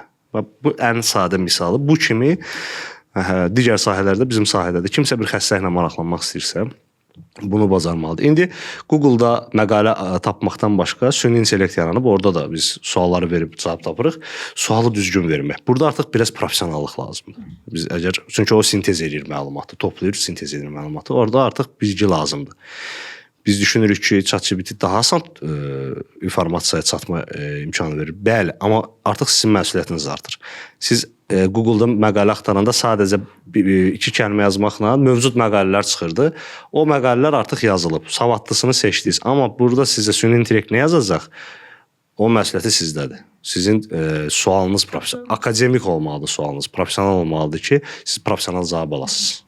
Doktor, süni intellektdən danışmışkən bir sual da vermək istəyirəm ki, günümüzdə bir çox insan süni intellektdən istifadə eləyir və ya sosial mediadan istifadə eləyir və səhifə açaraq insanlara məsləhət verməyə başlayırlar. Bu məsləhətlər təbii ki, hər kəs üçün keçərli deyil, amma yəni sosial mediada bunlar yazılır və insanlar bunu da təbliğ edir. Mən öyrənmək istəyirəm ki, bu sizin işinizi asanlaşdırır yoxsa çətinləşdirir? Belə deyək, süni intellekt, mən ümumiyyətlə belə nikbin adamam hər cür yeniliyə. Burada da yəni, pozitiv yanaşıram. Bu daha bir tooldur və kimin necə istifadə edəcəyindən çox asılıdır. Mənim də xoşuma gəlir. Bəzi pasiyentlər var ki, məsəl üçün, hələ skeptik yanaşır. Məsələn, ilk dəfə görür həkimi, bu həkimə güvənmək olar, olmaz. İnsanların informasiya çatımı asanlaşdıqca həkimin də məsuliyyəti artır. Həkim də ciddi yanaşır işinə, öz üzərində işləməyə davam etməli olur. Ən yeni şeylərdən özü aşkar qalmaq məcburiyyətində. Bir növ əslində yaxşıdır. Həkimlər bilir ki, bu gün istənilən bir savadlı adam hər bir şeyi yoxlaya bilər. Bu mənə işimə yarayır. Bəzən skeptik pasiyentlər olur, öz xəstəliyi haqqında araşdırma eləyəndə gəlib o hansı həkimdən daha belə deyək də, o dediyim o bayaqki məsələ, həqiqi informasiya, yalançı informasiya, onu seçə bilən savadlı insan, hansı ki, güvən qazanmalı, həkimin öncə güvənini qazanmaq istəyir. Onlar üçün yaxşı tooldur, həkimlərin məsuliyyətini artırır və üzərində işləməklərinə, belə deyək də, təhrik edir işləməklərini. Bir növ Pasiyent də artıq ağı qaradan seçə bilir. Burada ağ tərəfdə olan həkimlər, belə obrazlı şəkildə deyirəm, onların işinə yarayır. Mən də özümü onlardan biri hesab edirəm. Ağıllı pasiyent məncə digər kolleqalarım da məndən razı olar. Bizim sevdiyimiz pasiyentlərdir. Biz onlarla yorulmuruq. Onlar artıq müəyyən həqiqətləri bilirlər və bizi belə deyək də müasir bilgilərlə, beynəlxalq protokollarla müalicə aparan həkimləri tapanda sevinirlər və qədrini bilirlər. Yəni başa düşürlər ki, aha, bu həkimi mən niyə seçmişəm? Bir də eski yanaşma var. Falan kəsdə effekt oldu, falan kəsdə effekt olmadı. Burada artıq başa düşürük ki, biz pasiyentə izah eləməliyik ki, 3000-ə yaxın xəstəlik var, sağalanı var, sağalmayanı var. Bunun fərqini görsün. O barədə ChatGPT-dən istifadə edən, əlavə bilgi alan, öz xəstəlik haqqında məlumat almaq istəyən pasiyentlər mənim sevdiyim pasiyentlərdir və bunlar mənim işimi asanlaşdırır. Mövzunun digər tərəfi bu bilgidən istifadə edib qeyri-professional şəxslərin məsləhət verməsi. Bu da qarşısını ala bilmirik. Yenə də insanlara məsuliyyət düşür ki, o dediyim kimi ağ-qaradan seçmə. Bu gün asandır bir həkimin həqiqətən həkim olduğunu və yaxud sadəcə tibdən uzaq insan çox yayğındır. Məsələn, kosmetoloqlar var. Doktor adı yazırlar. Doktor adı sözü artıq adi bir söz olubdur. Bunu müəyyənləşdirmək asandır. İnternetdə istənilən şəxs haqqında məlumat verib doğru suallarla başa düşmək olur ki, bu həkimdir yoxsa psevdo həkimdir, yəni yalançı həkimdir. Düşünürəm ki, ağıllı adamlar üçün həmin o süni ChatGPT və digər o sosial, belə deyək də, internet web əksinə böyük imkanlar verir və insanlar öyrəşirlər buna. Öyrəşirlər və düzgün istifadə edirlər. Ancaq pozitiv baxın. Ancaq pozitiv. Doktor, el arasında belə bir deyim var ki, insan üzünə baxanda onun hansı xəstəliyinin olduğunu demək mümkündür. Bəs siz necə insana baxdıqda onun hansı xəstəliyinin olduğunu deyə bilərsinizmi? Siz yəqin ki, daxili xəstəliklər deyirsiniz. Çünki dəridəki kinosu da bizim işimizdir, bilmək məcburiyyətində deyil. Bəli, bəzi xəstəliklər var ki, daxili orqanlarla əlaqədar dəridə özünü büruzə verir. Dəri bir növ güzgü rolu oynayır bir çox hallarda, həmişə yox. Yəni, pasiyent otağa daxil olarkən dərisin rəngindən, avazıyıb olub-olmasından, saçın seyrəlməsindən, seyrəlmə tipindən, dərisin quruluğundan, gözünün sklerasının rəngindən, qaşının bayır 1/3-nin tökülməsindən, dırnaqların vəziyyətindən bir daxili xəstəliklərini müəyyənləşdirmək olur. Siz bir növ rentgen. Dermatoloqun ən böyük silahı onun gözüdür, belə deyək. Biz belə deyək də radioloqumuzu burada daşıyırıq. Həm sahədə xəstəliklər çoxdur və oxşarlıqlar çoxdur deyə biz belə deyək də ən xırda şeyləri seçməklə məşğul olan həkimlərik. Bir növ radioloqlar MRT nəticəsi və yaxud rentgende baxırlar, orada detallara necə baxırlar. Biz də bunu bu formada həyata keçiririk. Kifayət qədər böyük nəzəri bilgi və təcrübə tələb eləyir. Və ona görə də bizim sahə həm də maraqlı sahədir. Bir növ istintaq var burada. Detektivi sevən insanlar üçün çox maraqlıdır. Burada belə deyək, hardasa patoloji anatomiya ilə də bağımız var. Tibbi ekspertizadan danışıram. O necə ki, bizə bayaq dediyim, pasiyent girib görürsən ki, bu əli ilə elədiyi bir travmadır, ikinci elementdir. Bunu dermatoloq, təcrübəli dermatoloq dərhal seçir. Yoxsa bu birinci elementdir, bunu seçirik. Bundan əlavə dəri xəstəliklərindən başqa bəzi əlamətlər var ki, biz bundan pasiyentin, məsəl üçün, pasiyent otağa daxil olubdur, görürsən ki, rəngi biraz bronz, bürünc rəngindədir, sarımtı rəngdədir, sklerası saralıb. Artıq deyirsən, bu pasiyentin ödü yollarında problem var, böyük ehtimal qaraciyərində. Böyük ehtimal ödü yollarında problem var. Ya yaxud qanda parçalama var, oradakı bilirubin qana keçib o sarı rəngi veribdir. Və pasiyent girib görürsən ki, saçında ümumi bir seyrəklik var. Gözündə bir bərəlmə var. Pasiyentə deyirsən, salam aleyküm, sizdə Hashimoto uru var, dərhal. Tam vitiligo ilə gəlib, ləkə ilə autoimmun xəstəlikdir. Birbaşa diaqnozu deyilir, pasiyent deyir, wow. Hardan bildiniz? Buna dermatoloqlar bəzən sui-istifadə edir. Yəni tripaşit belə deyə güvən qazanmaq üçün ki, bax görsə işimi bilən adamım. Bu çox əhəmiylidir. Çünki ümumiyyətlə bütün sahələrdə pasiyentlə təmasda olan həkim güvəni qazanmadısa, müalicə mənasızdır. Pasiyent bir çox hallarda heç müalicəyə başlamır. Güvən çox əhəmiylidir. Ona görə hər yeni pasiyentdə biz buna vaxt ayırırıq. Bu dediyiniz məsələdən də biz istifadə edirik bəzən. həm istifadədən kənar bu pasientin özü üçün də lazımdır, həm də informasiyada, analizdən qabaq biz artıq bilirik ki, bu insanda nəyi yoxlayaq. Həm köməkçidir, bir çox daxili xəstəliklərin əlamətləri üzdən bilinir, dəridən bilinir, dırnaqlardan bilinir, saçdan bilinir. Hətta danışarkən nəfəsindən gələn iydən belə bilinir. Pasient özü bilməmiş ola bilər. Biz bunu şübhələnib ona deməyimiz və tövsiyə etməyimiz ki, gedin bunu da yoxlayın. Əlbəttə ki, bir çox hallarda da şəxsən mənim təcrübəmdə bir çox xəstənin elə özünün xəbər olmadığı hansısa daxili xəstəlikləri sırf ilk xarici görünüşündən şübhələnib laborator müayinələrindən aşkar edə bilmişik. Doktor, əvvəllər insanlar dermatoloqa müraciət etdikdə problemi kremlərlə və ya dərmanlarla həll etmək mümkün idi. Amma sizin danışığınızdan da belə başa düşürük və müşahidə eləyirik ki, artıq lazer müalicələri, PRP, bu kimi vasitələr var və bununla müalicəni davam elətdirirlər günümüzdə. Mən öyrənmək istəyirəm ki, hal-hazırda yenə krem və dərmanlarla müalicə etdikdə effekt az olacaqmı, yoxsa şərtdirmi lazerlə müalicə etmək? Deməli, texnologiya inkişaf edir. Bizim sahədə də böyük bir inkişaf var son illərdə. Bu bizə imkan verib ki, əvvəllər heç müalicə edə bilməyəcəyimiz bir şeyi, yəni mənim hətta öz belə deyim, rezidentura vaxtı кейslər olub ki, yəni unut, bu belə bir iz qalacaq, eyb yoxdur, narahat olma.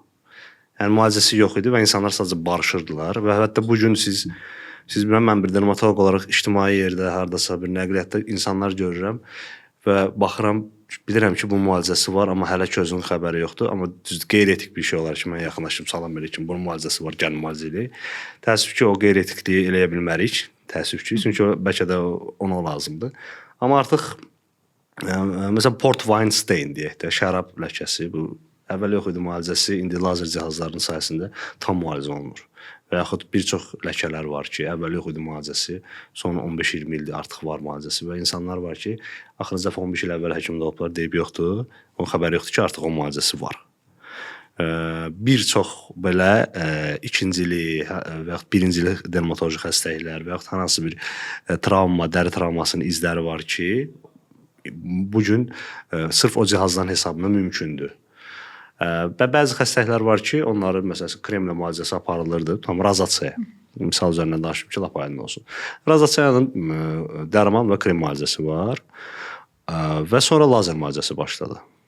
Bir neçə ildir lazer, foto müalicəsi, bu müxtəlif cihazlardan istifadə olunur və bu gün sonda artıq bir PDL lazer var ki, onunla müalicə olunur və beynəlxalq olaraq qızıl standart sayılır. Yəni o əsas müalicədir. Ondan əldə edilən effekti siz illərlə o kremi sürsəz, 20%-ni ala bilməzsiniz. Hətta o kremi sürsəz daha baha başa gəlir, nəinki o lazer müalicəsi. Ümumi götürdükdə texnologiya inkişaf etdikcə bəzi xəstəliklərin müalicəsi mümkün olur, bəzi xəstəliklərin də müalicəsi ucuzlaşır hətta əksinə. Ona görə mən də çox sevinirəm ki, dermatologiyada da bu cihazlar var, artır, gəlir və özüm sırf bu sahə ilə də çox məşğul oluram, çox maraqlıdır. Çox belə deyim, ümidini itirmiş pasientləri sevindirə bilirik. Və sualınıza qayıtsaq ki, əvvəlki müalicələr effektsizdir. Əvvəlki müalicələrin 20-30% effekti var idisə, bu və digər xəstəliklərdə bu cihazların hesabına artıq 100%-ə qədər nəticə əldə edə bilirik. Və günümüzün texnologiyalarını istifadə edərək daha qısa müddətdə daha yaxşı nəticə əldə edirik. Bəli, daha qısa, daha yaxşı. Hətta əvvəl heç müalicəyə başlamadığımız halları artıq müalicə edə bilirik. Günümüzdə insanlar lazer dedikdə sadəcə epilyasiyanı nəzərdə tuturlar və buna belə çox qorxaraq yanaşırlar. Bəli. Çünki insanların düşüncəsində lazer şüadır və bu bədənimizə pis təsir eləyir. Bəs siz bu düşüncəni necə dəyişirsiniz? Ümumiyyətlə bizim işimiz elədir. Xüsusilə də əgər daimi özünü inkişaf elətdirirsə, dermatoloq yeniliklərlə təmasda öyrənirsə, yeni informasiyaları, bu həm cihaz baxımından, həm dərman baxımından biz pasientləri həm də maarifləndirməliyik. Dediyim kimi bizim funksiyamız dermatoloq, psixoloq, bir də maarifçi öz sahəmizdə. Ona görə də pasientlərə lazer deyəndə və yaxud pasient soruşanda doktor sizdə lazer var, həm də deyirəm siz hansı lazeri deyirsiniz? Onda sual yaranır. Hansı başqa neçə növ lazer var ki? Yəni sualı o formada verəndə artıq başa düşür ki, lazer başqa bir anlayışdır. Sadəcə ilk ən məşhurlaşan epilyasiya lazeri olub deyə bizdə. Daha epilyasiya sessiyasını demirlər, elə lazer deyirlər. Artıq mən sırf öz pasientlərimi elə maarifləndirirəm və yaxud video roliklər hazırlayanda onu vurğulayıram. Başa düşürlər ki, lazerlər cürbəcürmüş.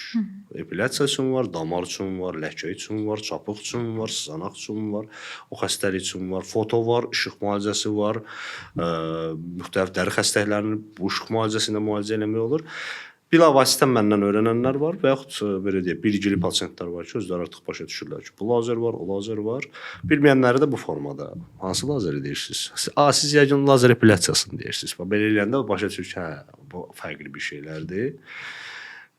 Sualınızın ikinci hissəsi nə idi? Siz pasientlərinizə necə lazer müalicələrini qorxurlarmı? Ən çox qorxu olur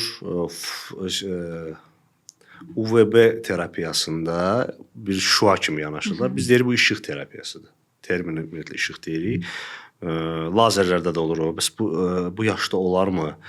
Bu uşaqdır və yaxud 28 yaşlı bir adamdır, olarmı? Deyəm 4 yaşlı körpə eləyirik bunu. Bunlar radioaktiv deyirlər. Bunlar sırf bu bıçaq qədərdir təsir orqanizmə. Cərrahi bıçaq qədərdir. Haracan təsir elədirsə, yəni bura 1 milli cərrahi bıçaq girəndə necə ki sizin qarın ağrınız olmayacaq və yaxud başqa bir probleminiz, bu da eynidir. Bu toplanan deyil. Hətta müqayisə üçün deyirəm, günəşdən zərərsizdir. Günəşdən burada da istifadə edirik. Yəni radioaktiv deyil. Deyirəm, bax siz rentgen eşitmisiniz. Rentgen radioaktiv şüadır. Məsələn, ildə falan qədər eləmək olar, olmaz. Bu ondan deyil. Bütün bədənə təsir eləmir. Rentgen ona görə elədir ki, daxili orqandan keçir, hər yeri görürsünüz. Bu lazer gedir dərinin 0,1 milimetrinə qədər damar götürüləcək, ora gedir, gəlir. Bədəndən sorulmur, eləmir, toplanmır, radioaktiv təsiri yoxdur. Savadlı insanlara, biraz fizika anlayışı olan insanlar çox asan başa düşürlər. Hər pasiyentin özündə də izah edirik də. Deyirəm, məsələn, günəşdən zərərsiz deyəndə ən sadəsi bu olur.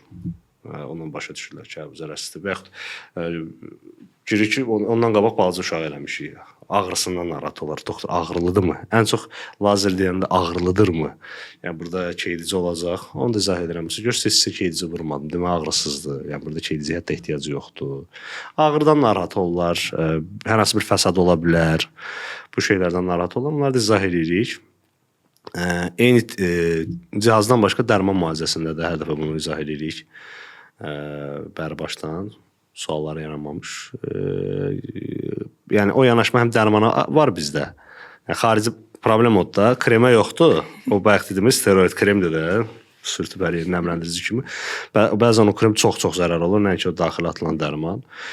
O zərərli olub zərərsiz hesab olunanları da izah edirik ki, bu nə qədər zərərlidir. Müqayisələrlə izah edirik ki, başa düşsün, neyiniyib və çəkinsin bu işdən. Və həqiqətən zərərsiz olub zərərli hesab olunanlarda arxan edirik ki, yəni bu narahat olmayın, bu məsələlər var və bu zərərsizdir. Doktor, söhbətiniz üçün təşəkkür edirik. Çox maraqlı oldu. Son sualımızı da verək və mövzunu yekunlaşdıraq. Trend olmayan, heç kimin bilmədiyi, amma sizin istifadə elədiyiniz izləyicilərimiz üçün dəriyə qulluq üçün bir life hack verin. Trend olmayan, artıq hər şey tapıb yayıblar. Mənə heç nə qalmayıbdı. Belə deyək də, çalışsınlar dərini zədələməsinlər. Necə deyim? Bugün üz baxım bir şey var da, bazarı var, üz baxım. Əgər bu bazara girirsinizsə, o da satılır. Yəni bu ümumiyyətlə bazar qadınların üzərində durur, bizim sahədə də xüsusilə. Əgər dərinin tamlığını pozursunuzsa, müəyyən bir üz yuма geli ola bilər, baxım vasitələri ola bilər. Bunun bilgisini toplayın. Düzdür, bu qısalıq life hack olmadı. Bilgili şəkildə eləyin ki, ziyan eləməyəsiniz. Dərinizin tipini bilin. Sizin hamıya satılan hamıya uyğun deyil. Demək deyil. Seçimlər çoxdur. Ora girirsəz o qədər informasiya adamı yorur. Amma siz həyatı boyu üzünüzə baxırsınızsa, makyaj edəcəksinizsə, müxtəlif vasitələrdən istifadə edəcəksinizsə, deməli bu da sizin belə deyək də qısa ixtisaslaşmalı olacağınız bir sahədir deyə bilərəm. Dermatoloqlar sizə professional bilgiləri verəcək, amma siz ən azı öz istifadə etdiyiniz vasitələrin tərkibini araşdırın. Bilin ki, bu istifadə vasitələri nədir? Bunu da dermatoloqların mən məsələn videolar paylayırdım, əvvəlində böyük bir ara vermişəm. Bu sualınızdan sonra çalışacağam eləyim. Artıq hamıya dedim hardan məlumat alsınlar, amma təzə videolar qoymuram neçə vaxtı. Orada mümkün qədər o bilgiləri mən paylaşırdım ki, insanlar bilgili olsun və oradan gələn məsəl üçün o videoları görən pasientləri artıq tanıyıram danışığından ki, bu bilgiyə sahib olar. Bu mənim işimi də rahatlaşdırır dermatoloq olaraq. Artıq bu adamlar bilir. Hər şeyi izah eləməyimə ehtiyac yoxdur. Belə ümumi leksiya olaraq izah eləmişəm. Bilgili yanaşsınlar. Çünki bir çox dəri onsuz da təbii olaraq olduğu yerə uyğunlaşır. Öz-özünü təmizləyə də bilir, əgər makiyajdan istifadə eləməyənlər təbii ki. Amma nədənsə istifadə edirsinizsə, bir qapayıcı bir şeydirsə və yaxud əksinə yuyucu bir vasitədirsə, bilgili yanaşın ki, zədələməyəsiniz. Özünüzə problem atmayasınız, sadə dildə desək. Ona görə də rahat bu sahə üzrə bildiyiniz dildə, Azərbaycan dilində informasiya azdır, başa düşürəm. Amma bu ölkədə yaşayanlar türk, rus və ingilis dilini bilirlər. Bu sırf istifadə edəcəyiniz vasitə haqqında qısa da olsa oradan məlumatlar toplayın. Bilgili yanaşın. Yəni düz bu life hack-dimi, balaca bir şey deyildi. Bunu eləyin, hər şey əla olacaq cavabı deyil. Çünki digərlər hamısı artıq trend olmayan dediniz. Bilmədim nə deyim. SPF-dən düzgün nəmləndirilmə və s. və axır artıq hamı bilir. Bunu deyə bilərəm ki, yəni bilgi toplamaya davam edin ki, səhv eləməyəsiniz. Çünki səhvlərlə rastlaşırıq biz. Səhvlərlə rastlaşırıq. Daha yaxşı olar ki, əgər görürsünüz, yorulursunuz, heç olmasa bir dəfə bir dermatoloq yanına gedin ki, doktor, düzgün yönləndirmə. Mən bütün dəri tiplərinə qulluğu öyrənmək istəmirəm. 16 dənə dəri tipi var da. Mənim tipim hansıdır? Sizdə tip budur. Buna nə eləmək olar? Bunu eləmək olar. Artıq oradan ilkin aldığınız o düzgün istiqamət sizə bəs eləyəcək ki, o istiqamətdə axtarış edib savadlı üz baxımı edəsiniz özünüzə. Doktor, bir şey də soruşum. Dəri tipi dəyişə bilər? Dəri tipi? Bəli, cavan vaxtı yağlıdır, müəyyən yaşdan sonra quru oldu, artıq quru dəri tipidir, əlbəttə dəyişir. O ömrütür. Heç nə ömrütür. Özü pasientlərdə olur bəzən bu ilkin müraciət olanda hamısı eyni sözdür. Doktor, məndə bu heç vaxt olmayıb. Mən özüm yəni hər şey başlayan kimi hamıda olmur belə ilkin paket kimi. Həyatı boyu dəyişir. Hətta bəzi problemlər zamanla keçir. Dəri problemləri də var, xüsusilə zamanla keçən və yaxud zamanla qazanılan. Ona görə təəccüblənməyin. Burada qeyri-adi bir şey yoxdur. Sadəcə probleminiz olanda professional yardım üçün dermatoloqa müraciət edin. Bu qədər. Doktor, təşəkkür edirik dəvətimizi qəbul elədiniz, gəldiniz. Maraqlı söhbətiniz üçün çox sağ olun. Ümid edirik ki, izləyicilərimiz üçün də çox maraqlı oldu. Digər buraxılışlarımızda görüşmək üzrə. Hələlik.